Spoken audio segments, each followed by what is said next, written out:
Салют, друзья! Купил лопату. Большой, смелый шаг настоящего мужчины. Считаю, что если у мужика нету лопаты, то это не настоящий мужик. Вот с лопатой настоящий. Короче, очень надолго пропал. Аж самому неприятно. Что я подумал, что нехорошо так делать. Но по факту не было никакого контента.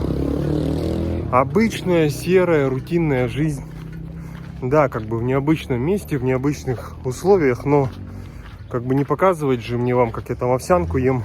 По поводу земли, по сути, пару месяцев, вот как мы купили землю, я провел в каком-то коматозе. В непонимании, что делать дальше, с какой стороны подступиться. И я сейчас в некоторых моментах понимаю, насколько, местами я протормозил, протупил. Короче, сейчас я смотрю, там тоже одни варианты, сейчас расскажу, да. И понимаю, что, если я вдруг эти варианты найду, а мне эти варианты привезти-то некуда. Это все из серии там всяких будок. Мне их привезти некуда, потому что земля-то у меня есть, а въезда на нее нету. И за эти 3 месяца, 2 месяца, не знаю сколько, я не соизволил там ничего расчистить даже. А все шло почему? Потому что проезд в тот поселок, где у нас земля, нам обходится $8 туда-назад. На 2 человек, да? То есть, это почти косарь рублей. Почти, да? Просто на дорогу. Я еще, конечно, живу в каких-то вот тех 3-летней давности ценах и ориентирах. Вот как в России было 3 года назад.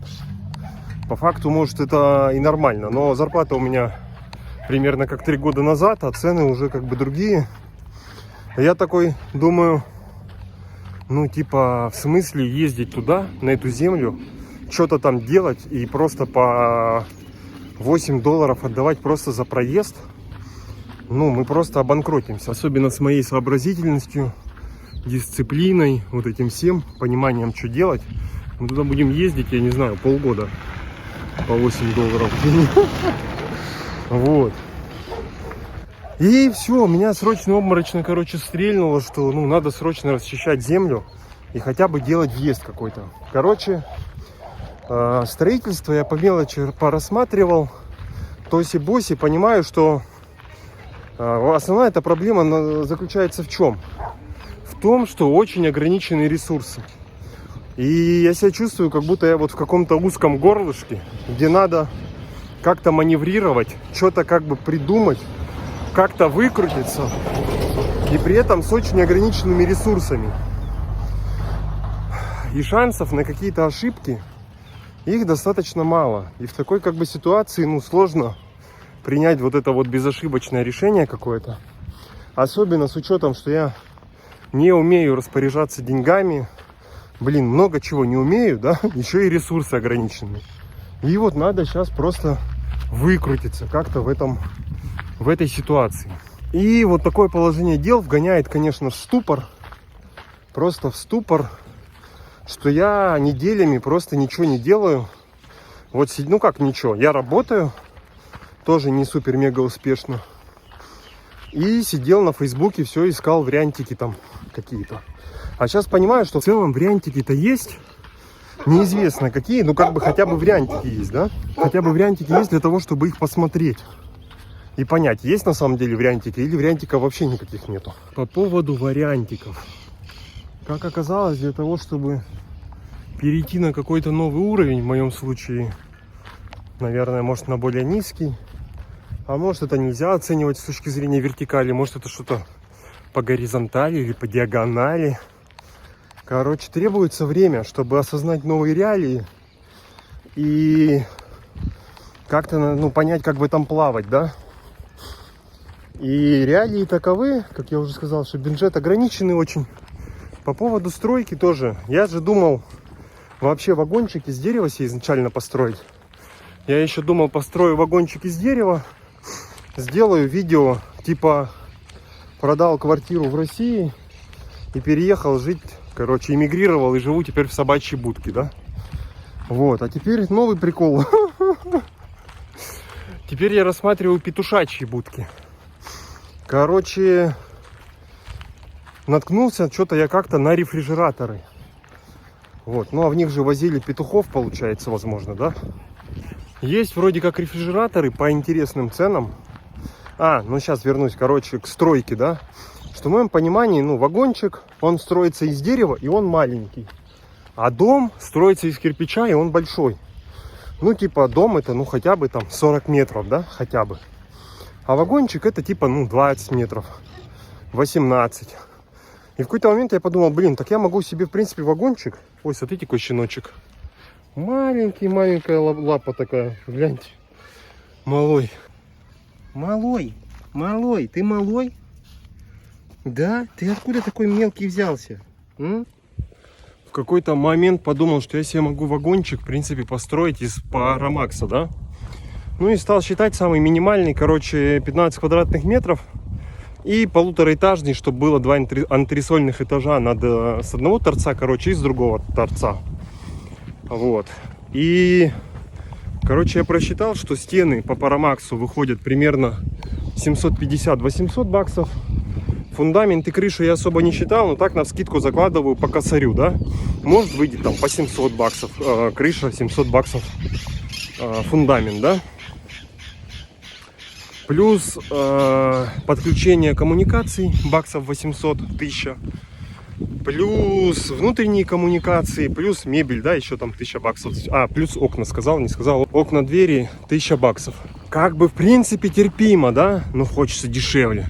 Ну, не хочется, да, богаче, но как бы хочется дешевле. И плюс самый главный момент, это то, что, ну, это надо строить. Это надо где-то жить и строить. Сколько бы там это времени, там, а мне еще надо работать как-то. Криво-косо, типа работа, типа что-то пытаться зарабатывать. Не знаю, короче, но я сейчас вот так с вами разговариваю, в принципе, я в любом случае еще не определился, да, но я сейчас смотрю в сторону вот этих рефрижераторов. Если купить рефрижератор 1000 за 1,5, за 2 баксов и поставить под него столбики, он вроде как уже теплый, уже есть крыша, он маленький, но в него можно будет практически сразу заехать. То есть просто ставить туда мебель. Вот поставил рефрижератор, у тебя уже есть помещение на участке с коммуникацией, без коммуникаций, но оно уже есть. И тебе не надо туда добираться каждый день пешком там, или как что-то строить, какие-то инструменты таскать, думать, где эти инструменты спрятать, там еще что-то. Может, это все на изи, да, делается вообще, но я с этим не сталкивался, я что-то не соображаю. Короче, потерял ход мысли, но суть в том, что ничего я не делал с участком все эти последние месяцы.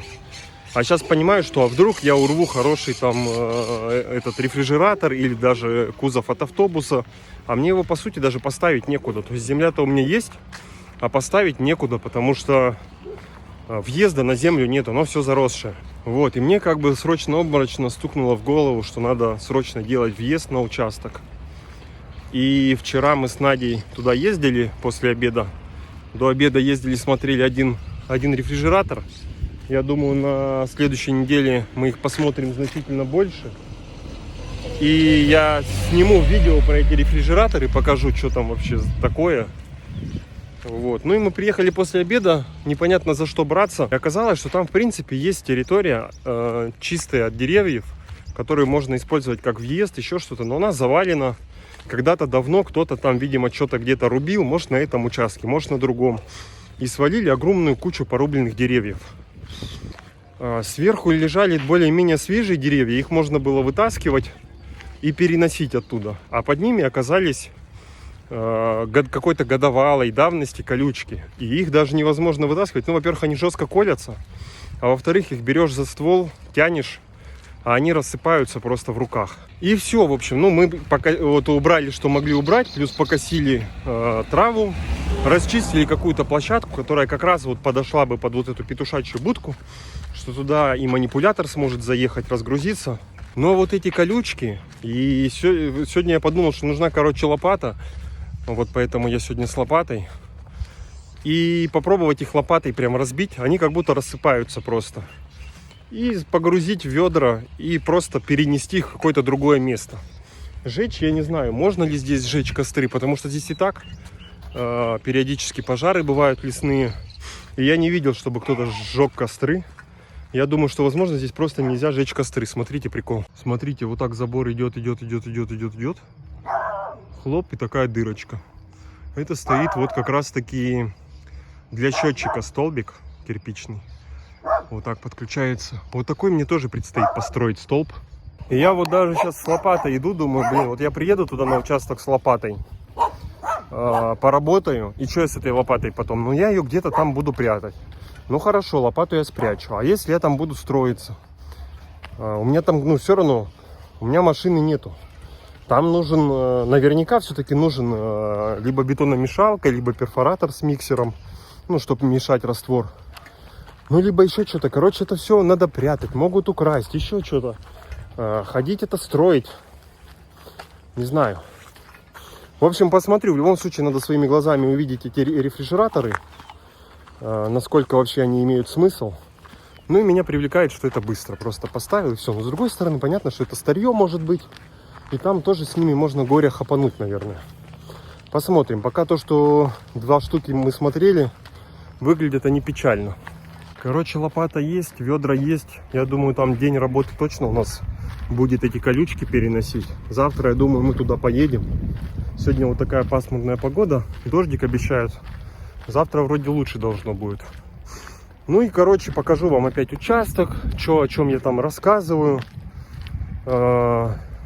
Вот эту всю движуху, связанную с участком, покажу. Вот, понимаете, вообще суть-то какую я хотел сказать, что вот это осознание мне приходит очень медленно, то есть надо очень долго, ну вот просто как-то жить, и потом ты такой, о, так надо вот так делать. У меня, к сожалению, получается вот так, что я 2-3 месяца сидел, на участке ничего не делал, потому что прикинул, что туда ездить очень дорого и непонятно, что делать, а если строиться, смысл там что-то сейчас ездить расчищать, если все равно надо переезжать по факту, ну, куда-то туда. И смысл вот сейчас, живя здесь, там, в 50 километрах или сколько, ну, в общем, в $8 езды, так сказать, смысл туда ездить, траву там убирать, да, чтобы потом там жить, и все равно все это можно сделать, грубо говоря, за 2-3 дня. А теперь появляется смысл, да, если вдруг все-таки это будет не стройка, а какой-нибудь там автобус или петушачья будка, то сейчас мне даже, я найду хороший вариант, вот целую будку или хороший автобус, а мне его поставить некуда просто. 2 раза платить за вызов крана, как бы, ну, такое себе. Плюс его даже на улице там достаточно узко. Соседей напрягать. Ну и я думаю, мы завтра поедем на участок убирать эти колючки. И я покажу всю вот эту движуху, там землю покажу, что-нибудь расскажу. Ну и скоро мы, похоже, переезжаем с нашей хижины как раз в поселок, который находится рядом с землей. И там просто пешком можно будет дойти за час. Как попугаи орут. За час можно будет пешком дойти. Здесь нам за час можно за 40 минут дойти до электрички, грубо говоря, или до автобуса. И плюс там то же самое, от электрички, от автобуса где-то полчаса идти. То есть тот же самый час пешком, плюс еще $8 на транспорт. И в транспорте еще около часа добираться. А там бесплатно за час пешком можно будет доходить. Может, как-то проще будет, короче.